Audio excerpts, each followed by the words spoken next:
Hey everyone, स्वागत है आप सभी का रक्षा अनप्लग्ड पर। बात करने वाले हैं मेरी काल्पनिक कहानियों के बारे में, जिसमें मेरे जो दीदू और जीजू हैं अक्सर आया करते हैं और अक्सर मैं उनकी बातें आपके साथ शेयर किया करती हूँ। पता नहीं क्या क्या सोच लेती हूँ मैं अपनी काल्पनिक दुनिया में। सोते वक्त बहुत सारे सपने आ जाते हैं मुझे, और मैं जो कल्पना में खोती हूँ तो मुझे लगता है कि क्या कहानी है। वाह दोस्तों, क्या कहानी, आप लोगों के साथ भी शेयर की जानी चाहिए। हालांकि ये कहानी किसी किसी से मैच कर सकती है, तो वो मैं उसको संयोग ही बोलूँगी, तो आप लोग भी उसको संयोग मात्र ही लेना। चलिए शुरू करते हैं दीदू और जीजू के बारे में वार्तालाप करना। तो दीदू और जीजू का जो व्लॉग आया है मेरे सपनों में, उसमें आज दीदू ने अपना रोष प्रकट किया है। काफ़ी ज़्यादा नाराज़ हैं वो, हालांकि मूड उनका बहुत अच्छा है लेकिन फिर भी वो नाराज़ है। उनका कहना है कि कितने नेगेटिव लोग होते हैं, कितने बुरे लोग होते हैं, और ब्ला ब्ला करके उन्होंने काफ़ी सारी चीज़ें बोली हैं जिसको ऑब्वियसली हम डिटेल में डिस्कस करेंगे। लेकिन शुरू करेंगे उससे पहले लाइक शेयर सब्सक्राइब हाइप ये सब कर देना, क्योंकि बाद में आप ये सब करना भूल जाते हो। अगर आपको मेरे पॉडकास्ट पसंद है तो ऐसा ज़रूर करना। बाकी जो भी प्रोडक्ट्स यूज़ हुए हैं इस वीडियो को क्रिएट करने के लिए, चाहे वो माइक हो, रिंग लाइट हो, ट्राईपॉड हो, या फिर ये कुर्ती हो जो कि मैंने पहन रखी है, इन सब का जो लिंक है वो मैं यहाँ टैग करके रखती हूँ, तो आप विजिट ज़रूर करना। चलिए शुरू करते हैं पॉडकास्ट। तो जैसा कि आपको पता है कि पिछले कुछ दिनों से भसड़ मची हुई थी दीदी और जीजू की लाइफ में। उनकी जो हाउस हेल्पर है, उसकी जो सिस्टर है, उसके साथ कुछ अभद्रता हुई थी, उसको हॉस्टेज बनाया गया था, बहुत सारी चीज़ें उसके साथ बीती थी जो कि आपको पूरी स्टोरी पता है। उसके बाद से दीदी और जीजू बिल्कुल उसी में लग गए थे, उनके व्लॉग्स भी उसी से रिलेटेड आ रहे थे, और बीच में व्लॉगिंग बिल्कुल अलग जो है ना डायरेक्शन में चली गई थी। और उसमें हुआ क्या था कि दीदू और जीजू की बहुत सारी तारीफ़ें हो रही थी, इतनी ज़्यादा तारीफ़ें हो रही है ना हर जगह। हर जो मीडिया हाउस है जो कि एंटरटेनमेंट से रिलेटेड न्यूज़ शेयर करता है, वो हों, चाहे जितने भी रिएक्शन वाले हों, चाहे जितने भी रिव्यूअर्स हों, हर कोई इनकी तारीफ़ करते नहीं रुक रहा है कि इन्होंने जो काम किया वो बहुत अच्छा किया। हालांकि थोड़ा थोड़ा हेट इनको मिला है कहीं कहीं, जैसे कि जो ये कंपैरिजन होने लग गया कि आप भी वो सेम करते हो, आपके भी डॉग्स हैं, आप भी, मतलब वो थोड़ा बहुत तो देखो हर जगह हर क्रिएटर को मिलता है। कोई बहुत नॉर्मल वीडियो भी बना रहा होगा ना, किसी को किसी से मतलब नहीं होगा, बहुत ही सिंपल बेसिक चीज़ें भी करता है ना, तो उसको भी हेट मिलता है। देखो हेट तो सोशल मीडिया पर फ्री में मिलता है, मुफ्त मुफ्त मुफ्त। अगर एक बार आपने वीडियो बनाने स्टार्ट किए, आप कुछ ना भी करो, आप हेट फैलाओ भी ना, आप किसी को मतलब बैश करो भी ना, आप रेंट वीडियो छापो भी ना, तो भी आपको कहीं ना कहीं से हेट मिल जाता है, या तो गलत तरीके से आपको बोला जाने लगता है, आपकी बॉडी शेमिंग होने लगेगी, कुछ ना कुछ तो होता ही है। एक बार आप वाईटी पर आ जाओ या किसी भी सोशल मीडिया प्लेटफॉर्म पर आ जाओ, तो वैसे ही इनको लेकर थोड़ी थोड़ी बातें ऐसी थी कि जैसे पुलिस को लेकर कभी कुछ बोलना, कभी कुछ बोलना, या फिर मतलब एलिगेशंस लगा देना कि वो ऐसा कर रहे हैं, वैसा कर रहे हैं, या फिर जो भी ये पोस्ट कर रही थी उसके बाद से जो सामने वाला जो कल्प्रिट था वो मतलब सतर्क हो गया और वो भाग गया, तो इन सब चीज़ों के लिए भी कहीं ना कहीं इनको ब्लेम मिल रहा था। लेकिन इतना भी नहीं था। ज़्यादातर लोग अप्रिशिएट ही कर रहे थे, क्योंकि ऑब्वियसली जब भी ऐसा कुछ मैटर आता है, लोगों को परेशान किया जाता है, तो वहाँ पर जो लोग उसको हेल्प करने आते हैं उनके साथ सिंपैथी एक तरीके से जुड़ ही जाती है ऑडियंस की। तो अभी सब कुछ इनको अच्छा देखा जाए तो 90 और 10 का रेशियो है कि 90% लोग इनको अच्छा बोल रहे हैं, तो 10% बोल रहे हैं कि हाँ भाई इनसे त्रुटि हो गई है। लेकिन नहीं, दीदू और जीजू को अब वो बातें याद आ रही हैं जो बहुत पहले हो रही थी। बहुत पहले का मतलब कि जब उनकी व्लॉगिंग हो रही थी अपनी जो पेरेंटिंग है उसके ऊपर, जो वो अपना नॉर्मल व्लॉग्स शेयर कर रहे थे, अपने घर के व्लॉग शेयर कर रहे थे, उस टाइम पर जो इनको हेट आ रहा था या उस टाइम पर जो इनको कमेंट्स आ रहे थे, आज इन्होंने उनको एड्रेस किया है। इनका कहना है कि कुछ लोग इनको बोलते हैं कि इन्होंने बच्चे खरीदे हैं, और ये कमेंट केवल इनको नहीं आता है, बहुत सारे रिएक्शन चैनल पर भी इस तरीके के कमेंट्स आते हैं जिनको एंटरटेन ना ही करना बेहतर है। कि हम ये नहीं कह सकते भाई किसी को कि ये किया है वो किया है, हाँ वो कुछ आपको क्रिंज दिखा रहे हैं या वो कुछ ऐसा कर रहे हैं अपने बच्चों के साथ जो कि गलत है, उसको आप कॉल आउट कर सकते हो, लेकिन इतना बड़ा मतलब जो आरोप है वो आप किसी के ऊपर नहीं लगा सकते। तो ये सारी चीज़ें इनको आज से नहीं बोली जा रही हैं, बहुत पहले से इनके कमेंट सेक्शन में चल रही हैं कि मतलब बच्चों के साथ ये ऐसे बिहेव करती हैं, डॉग्स को अपने साथ लिटाती हैं लेकिन अपने बच्चों को नहीं लिटाती, ब्ला ब्ला, बहुत कुछ इनके कमेंट सेक्शन में चल रहा था। लेकिन अभी तक इन्होंने एक भी बार उसका रिप्लाई नहीं दिया था, लेकिन आज फाइनली इन्होंने इस चीज़ को एड्रेस किया है, वो भी तब जब इनका मूड बहुत अच्छा है। इनका कहना है कि इनके बच्चे इनके साथ बहुत अच्छे से खेले हैं, ये बहुत खुश है, इनका मूड बहुत अच्छा हो गया है क्योंकि सुबह सुबह इनके बच्चे इनके साथ खेले हैं।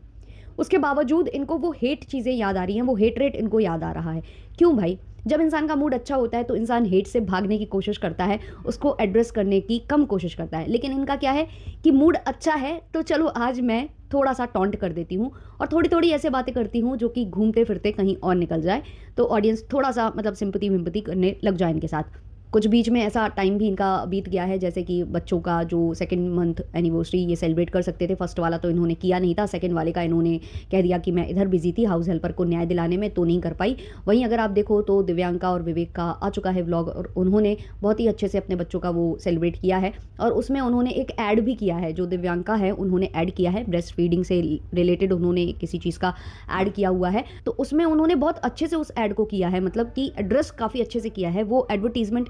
नहीं लगा। तो उनका जो व्लॉगिंग है ऑब्वियसली इनके साथ कंपेयर किया जाता है। मैं ये नहीं कहूँगी कि उनके व्लॉग्स स्क्रिप्टेड नहीं हैं, उनके व्लॉग्स भी स्क्रिप्टेड हैं, बहुत ही ज़्यादा स्क्रिप्टेड है, और वो अलग से दिखता है कि क्या मतलब दिखाने की कोशिश कर रहे हैं, कितना कितना क्या करने की कोशिश कर रहे हैं, किस किस को लाइन्स दी गई हैं, किस किस को क्या करना है, वो समझ में आता है उनके व्लॉग्स में भी। बस बात ये है कि क्रिंजियापा और थोड़ा सा मतलब क्लासी में थोड़ा सा वो आपको डिफरेंस दिखाई देता है, और इसलिए ये कंपेयर उनसे हो जाते हैं। और क्योंकि सेम टाइम पर दोनों माता पिता बने हैं, दोनों की शादी को भी लगभग 10 साल बीत चुके हैं, और दोनों की लाइफ में 10 साल बाद बच्चे आए हैं और ट्विंस आए हैं, व्लॉग्स भी आसपास ही आते हैं दोनों के, है ना, तो इसीलिए बहुत ज़्यादा इनको उस हिसाब से भी थोड़ा सा लोग कंपेयर करने लगते हैं, और जब जब उनसे कंपेयर करने लगते हैं तो मुझे ऐसा फील आता है कि तब मैम थोड़ा सा ज़्यादा गुस्सा हो जाती हैं। तो खैर मैम ने कुछ लोगों से माफ़ी मंगवा ली है, काफ़ी कुछ करवा लिया है, लेकिन अब ये जो इतने सारे कमेंट्स आते हैं जिनका जिक्र ये आज कर रही थी और रिक्वेस्ट कर रही थी कि आप लोगों को अगर मेरा कंटेंट पसंद नहीं आता है तो आप मेरे चैनल से जा सकते हैं,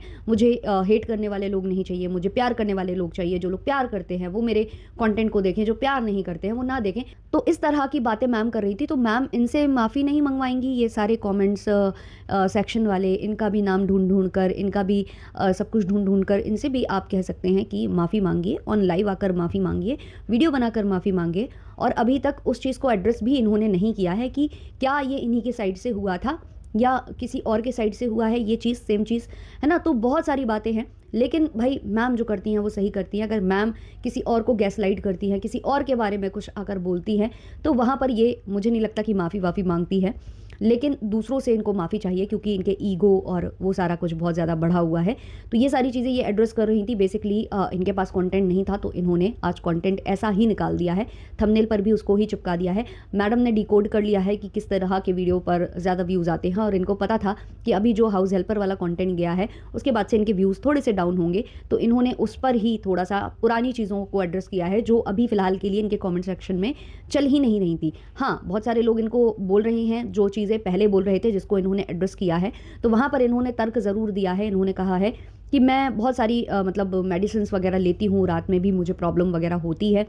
तो उस वजह से मैं बच्चों को साथ में नहीं ले रही हूँ। बहुत सारे रीज़न्स हैं मेरे पास जिसकी वजह से मैं उनको रात में अपने साथ नहीं रख सकती हूँ, वरना ऐसा कुछ नहीं है जैसा आप लोग सोचते हो। तो ये बहुत आप देर से आए, ये आप तब भी जवाब दे सकते थे, कोई बड़ी बात नहीं थी। और रही बात कि आपके साथ डॉग्स तो सोते ही हैं और रात के आप एक्टिविटीज़ भी उनके बताते हो कि उन्होंने ऐसा किया, वो यहाँ लेटे थे, वहाँ गए, इसको लात मारी, उसको धक्का मारा, तो ये सब अगर आप पूरा नोटिस कर पा रहे हो तो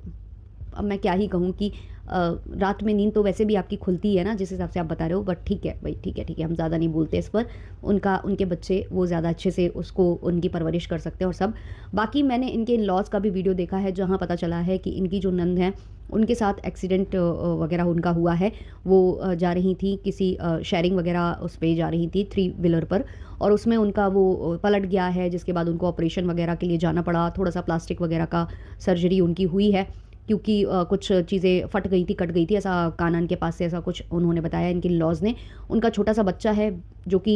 इनके इन लॉज के साथ रह रहा है, और आंटी काफ़ी ज़्यादा इमोशनल हो रही थी जब ये चीज़ें बोल रही थी। ऐसा लग रहा था कि उनको इस चीज़ का गिल्ट है कि वो अपनी बेटी से दूर आ गई हैं, क्योंकि उन्होंने दूसरी जगह फ्लैट ले लिया है, दूसरी जगह शिफ्ट हो गई हैं, तो वो बेटी से दूर हो गई हैं। वो बेटी पहले इनके पास में थी तो वो इनका ख्याल रखती थी, ये उनका ख्याल रखते थे। अब इस चीज़ का गिल्ट है उनको कि एक तो हम बेटी से दूर आ गए, प्लस बेटी का जो एक्सीडेंट हुआ तो उसमें हम नहीं जा पाए, उनको देखने नहीं जा पाए। उनका पूरा ऑपरेशन वगैरह सब उनके हस्बैंड और वो सब साथ में थे, उन्होंने जैसे तैसे मैनेज किया है, और ये उनको देखने भी नहीं जा पाए। उसके लिए काफ़ी ज़्यादा मतलब दुखी हो रही थी आंटी, तो लिटरली रो ही दी थी जो मैं देख रही थी। तो मुझे काफ़ी ज़्यादा फील हुआ उस चीज़ को लेकर। मे बी शायद ये शिफ्ट नहीं करना चाहते थे, जितनी बातें हम जानते हैं कि इनको फ्लैट वगैरह शिफ्ट करने का मतलब मन नहीं था, क्या था पता नहीं। और यहाँ से इनके जो बच्चे हैं वो काफ़ी ज़ोर दे रहे थे कि वो फ्लैट, एक तो वो फ्लैट प्रॉब्लम था उनके लिए, ऊपर नीचे का वो जो उनको थोड़ी सी प्रॉब्लम फेस करनी पड़ती थी, वहाँ पर प्रॉब्लम्स थी उनके साथ, लेकिन वो इसलिए चेंज नहीं कर रहे थे कि काफ़ी सालों से वहाँ रह रहे थे, प्लस उनकी बेटी पास पास में थी। लेकिन अभी जब से ये बच्चा वगैरह वाली बात आई है और मैडम और सर जी भी डुप्लेक्स में जाने वाले हैं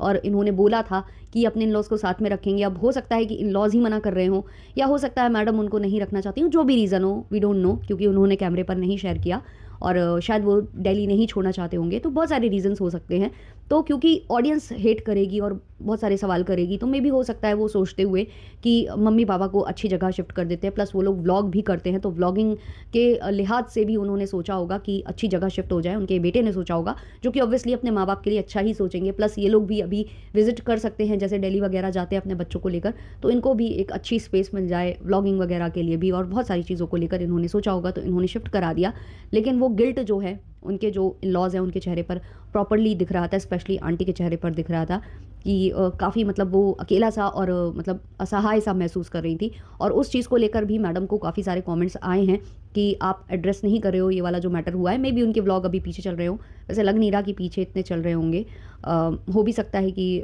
आई डोंट नो, क्योंकि वो लास्ट टाइम भी इन्होंने एक व्लॉग शेयर किया था जहाँ से हमें लग रहा था कि जो इनकी हाउस हेल्पर है वो उस दिन भी इन्होंने बताया था कि छुट्टी पर गई है। तो मुझे लग रहा है कि ये वही वाला व्लॉग है जो कंटिन्यू हुआ है आज, क्योंकि उसी टाइम पर जब ये इन्होंने स्टेटस लगाया था इंस्टा पर कि हाउस हेल्पर से रिलेटेड कुछ हुआ है और ये जल्द ही शेयर करेंगी, ये एफआईआर कराने के लिए पूरी रात थाने में रही, ये सब चीज़ें जो ये बोल रही थी उस टाइम पर, तो उस टाइम पर भी मुझे यही लगा था कि इनकी हाउस हेल्पर जो है छुट्टी पर गई है और वहाँ कुछ हो गया होगा, जहाँ वो मतलब छुट्टी बिताने निकली होगी बाहर किसी आउट एरिया में, वहाँ कुछ हो सकता है असामाजिक तत्वों से उसका भिड़ाव हो गया हो, तो उस टाइम पर मुझे ये लगा था। तो हो सकता है कि ये व्लॉग अब कंटिन्यू हुआ है यहाँ पर आकर, ये पॉसिबिलिटीज़ हैं। तो इसीलिए अभी इन्होंने एड्रेस नहीं किया है जो भी इनकी नंद के साथ हुआ है, और ऑब्वियसली ये एड्रेस ज़रूर करेंगी, क्योंकि लास्ट टाइम जब कोरोना के टाइम पर भी जब इन लोगों के घर में कोरोना हुआ था कुछ लोगों को, तो इन्होंने प्रॉपरली व्लॉग बनाकर उस चीज़ को एड्रेस किया था। तो ऑब्वियसली इस चीज़ को भी मुझे लगता है कि वो जल्द ही एड्रेस करेंगी। तो अभी के लिए इतना ही रखते हैं। आप लोगों की जो भी इस पर राय है कमेंट सेक्शन में ज़रूर शेयर करिएगा। मिलते हैं जल्दी नेक्स्ट वीडियो नेक्स्ट पॉडकास्ट के संग, तब तक के लिए टाटा बाय बाय।